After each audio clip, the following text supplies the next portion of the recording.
Il y a une question ici. Si un homme se suicide, essayant de s'échapper de la marque de la bête, est-ce qu'il va toujours aller en enfer? Personne n'a besoin de prendre sa propre vie.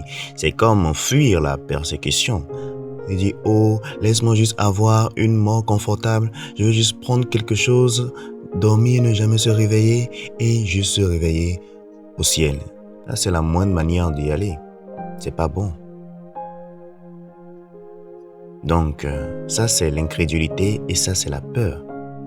Et vous savez quoi? La première des choses qui ont été jetées dans l'enfer, la Bible dit qu'ils avaient peur. Le deuxième, c'est l'incrédule. Ça, ce n'est pas bon. Dieu ne veut pas que ses enfants soient apeurés de quoi que ce soit.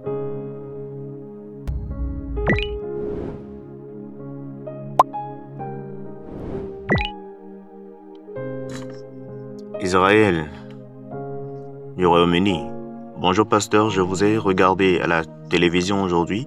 Je suis déprimé dans la vie et je ne sais pas quoi faire. J'ai cherché à avoir votre réponse. J'ai des difficultés dans le niveau familial et au boulot. J'ai cherché Dieu à plusieurs occasions. Malgré cela, rien n'a changé.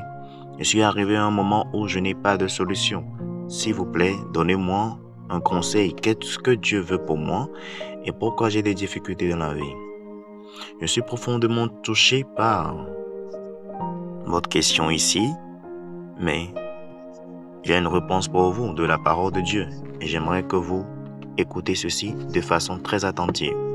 La dernière partie de votre question, c'est là où je veux commencer. Il dit, s'il vous plaît, conseillez-moi pourquoi j'ai des difficultés dans la vie. Pourquoi j'ai des difficultés dans la vie? Il y a plusieurs personnes qui ont une chaîne de difficultés dans la vie. Ayant continuellement la vie dure,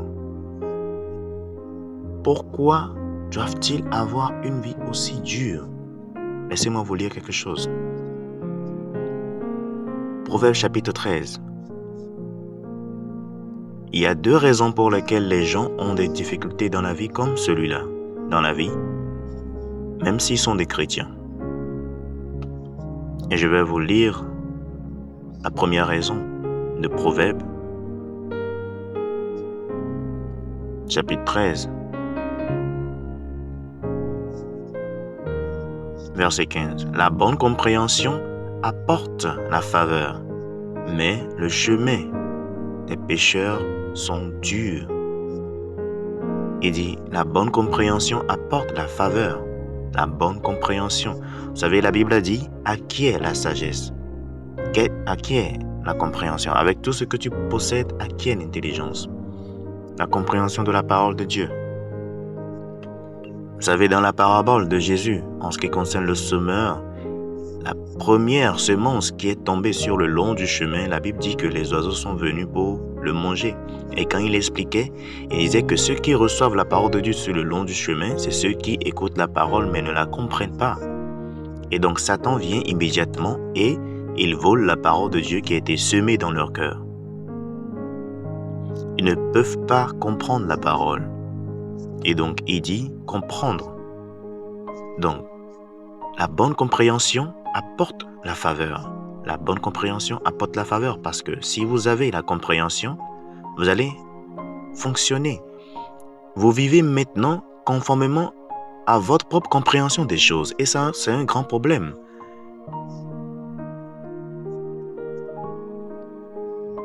Lorsque vous manquez de comprendre la parole de Dieu, vous ne pouvez pas fonctionner correctement dans le royaume.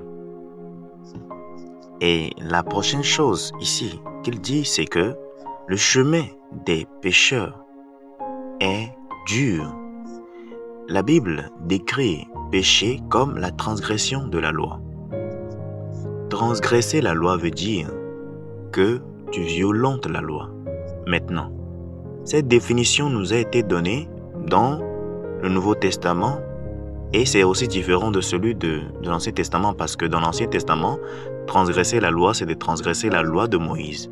Mais dans le Nouveau Testament, il n'y a qu'une seule loi que le Seigneur Jésus a donnée et c'est la loi de l'amour.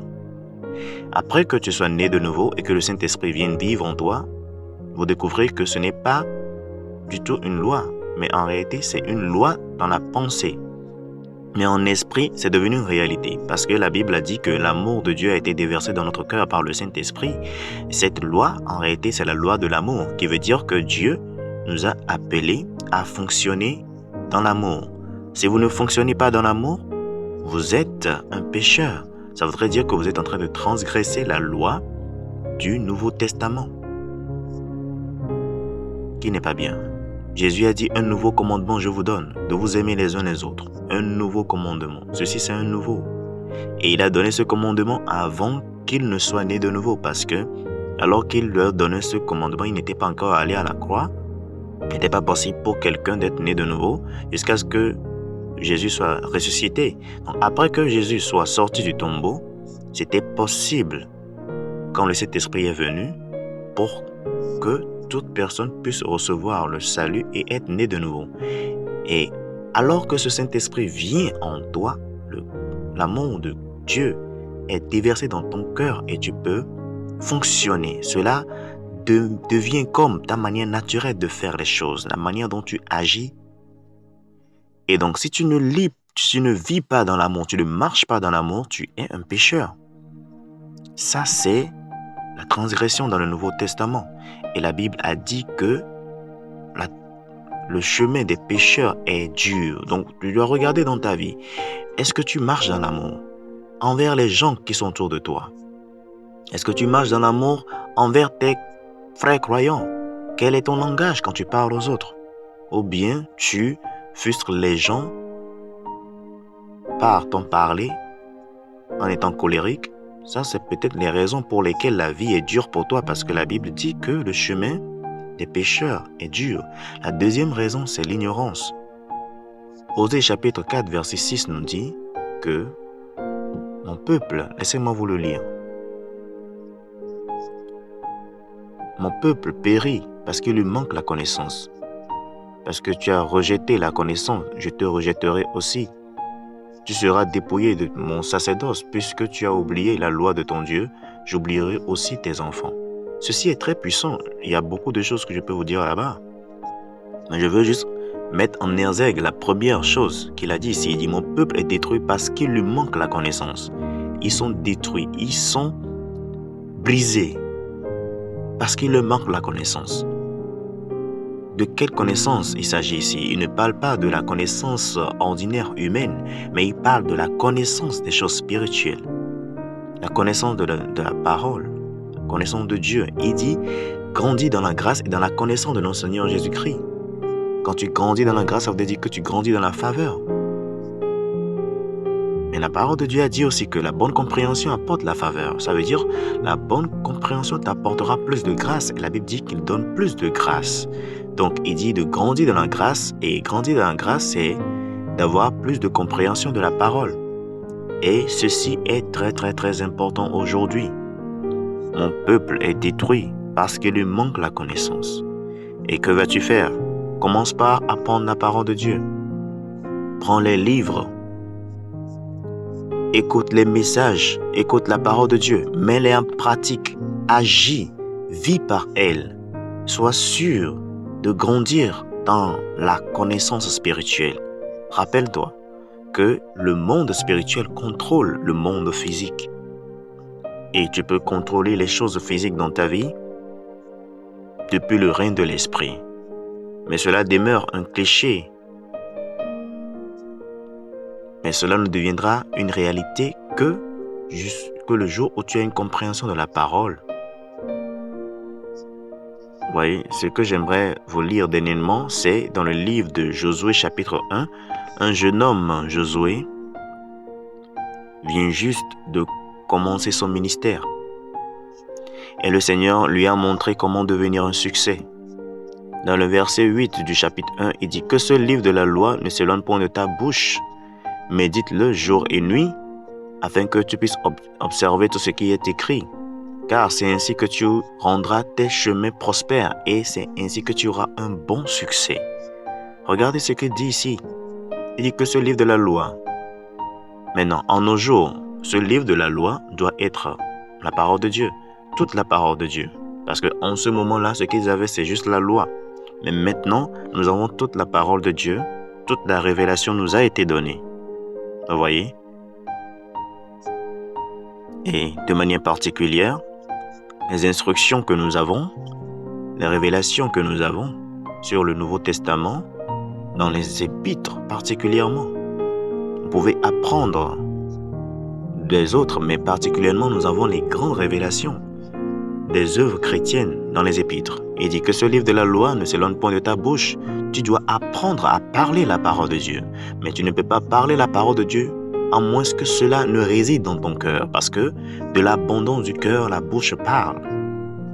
Et donc il dit que ce livre de la loi ne s'éloigne point de ta bouche. Médite-le jour et nuit pour agir fidèlement selon tout ce qui est écrit. Il dit le résultat. Quand tu fais ces choses, quand tu médites continuellement sur la parole de Dieu, il dit, car c'est alors que tu rendras ton chemin prospère. Vous voyez que c'est votre responsabilité. Si vous le faites, vous allez rendre votre chemin prospère. Votre vie ne sera plus dure. Ça, c'est votre responsabilité. Vous pouvez rendre votre vie prospère. Et alors, tu rendras ton chemin prospère et tu auras un bon succès. Un bon succès. Donc, ce n'est pas que Dieu ne veut pas que tu réussisses ou pas, mais tu es un enfant de Dieu et il veut que tu sois un succès, mais il te montre comment.